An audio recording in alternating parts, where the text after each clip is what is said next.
লবণ দিয়ে চামড়া সংরক্ষণ করছেন শ্রমিকরা, তবে কমছে লবণের ব্যবহারের পরিমাণ।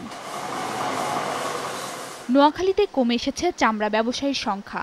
৬০ জন ব্যবসায়ীর মধ্যে এখন আছেন মাত্র ৩৮ জন। তাদের অভিযোগ, ঢাকার ট্যানারি মালিকদের কাছে ২০১৮ সাল থেকে এ পর্যন্ত অন্তত ৬০ কোটি টাকা বকেয়া রয়েছে।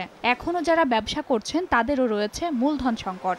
প্রচুর পরিমাণে কেমিক্যালের দাম বেড়ে গেছে, লবণের দাম বেড়ে গেছে। এই জন্য আসলে আমরা কেনার সাথে বিক্রির সাথে কোনো সামঞ্জস্য পাচ্ছি না দেখে আমরা বর্তমানে মাল কেনা বন্ধ রাখছি।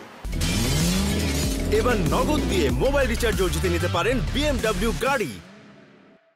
চামড়া ব্যবসায় নতুন সংকট, লবণ ও কেমিক্যালের দাম বৃদ্ধি। ৩০০ টাকা বস্তা লবণ এখন কিনতে হচ্ছে ১৩০০ টাকা দরে। ১১০-২০ জন লোক এই লবণ কিন্তু প্রক্রিয়াজাত করে থাকেন, লবণ সংরক্ষণ করেন। তাদের সিন্ডিকেটের কারণে আজকে লবণের বস্তা আমাদেরকে ১৩০০ টাকা করে কিনতে হচ্ছে। প্রাণী সম্পদ বিভাগের তথ্য মতে ২০২২ সালে নোয়াখালীতে ১.৫ লাখ পশুর চামড়া সংগ্রহ করা হয়েছে। সময় সংবাদ, নোয়াখালী।